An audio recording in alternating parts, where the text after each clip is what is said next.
Assalamualaikum warahmatullahi wabarakatuh. Perkenalkan, nama saya Erdin Hartono dengan NIM 05398555555 dengan program studi ilmu administrasi bisnis. Video ini merupakan tugas 1 mata kuliah logika dengan kode isi 4211. Pada video ini saya akan menjawab soal tugas terkait menjelaskan 3 macam term. Yang pertama term singular, yang kedua term umum, yang ketiga term kontradiktoris. Yang saya bahas pertama term singular adalah term yang menunjuk pada satu individu atau objek tertentu secara spesifik. Contohnya, Soekarno, Gunung Merapi, buku ini. Term ini hanya berlaku untuk satu entitas saja, bukan kelompok atau kelas. Yang kedua, term umum. Term umum adalah term yang menunjukkan pada sekelompok objek atau kelas tertentu, bukan individu. Contohnya, manusia, negara, mahasiswa.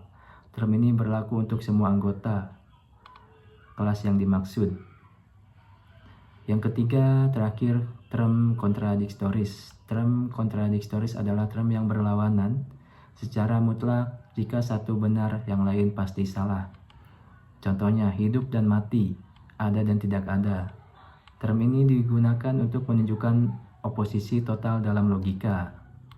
Jenis-jenis term lainnya bisa berupa term partikular, universal, kolektif, abstrak, dan sebagaimananya yang saya sebutkan adalah contoh utama sering digunakan dalam analisis logika.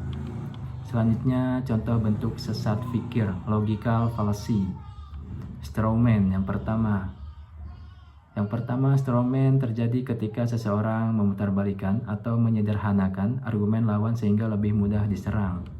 Contohnya, seseorang berargumen pembangunan infrastruktur yang berlebihan bisa merusak lingkungan. Lawan debat menanggapi, jadi kamu tidak suka dengan pemerintahan sekarang, padahal argumen awal tidak menyatakan demikian. Yang kedua, ada ad hominem. Menyerang karakter atau pribadi lawan, bukan argumen yang disampaikan. Contohnya, pendapatmu tidak valid karena kamu masih pemula. Yang ketiga, terakhir, burden of proof.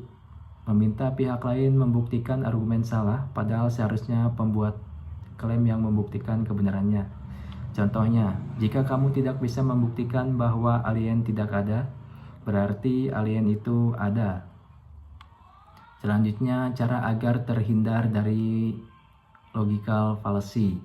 Beberapa langkah yang dapat dilakukan untuk menghindar logical fallacy. Contohnya, yang pertama, kenali bentuk-bentuk logical fallacy. Pelajari berbagai jenis sesat pikir agar dapat mengenalinya saat berdiskusi. Yang kedua, periksa argumen secara kritis. Evaluasi logika dan bukti dalam setiap argumen yang diterima atau disampaikan. Yang ketiga, fokus pada argumen, bukan pribadi. Contohnya, jangan menyerang karakter lawan, tetaplah pada substansi argumen. Yang keempat, berpikir kritis dan teliti. Contohnya, jangan langsung menerima klaim tanpa mengevaluasi bukti dan logika di baliknya.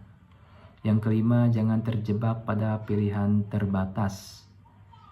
Contohnya, hindari false dilema dengan mempertimbangkan lebih dari 2 alternatif dalam setiap masalah. Yang keenam, gunakan data dan bukti yang kuat. Dasarkan argumen pada fakta, bukan asumsi atau opini semata. Yang terakhir, ketujuh, aktif mendengarkan. Dengarkan argumen lawan secara cermat sebelum merespon untuk menghindari salah paham atau strawman. Demikian penjelasan saya terkait tugas tersebut. Video ini saya harap memenuhi ketentuan tugas yang diberikan. Semoga materi ini yang saya sampaikan jelas, dan apabila ada kekurangan mohon dikoreksi. Terima kasih. Wassalamualaikum warahmatullahi wabarakatuh.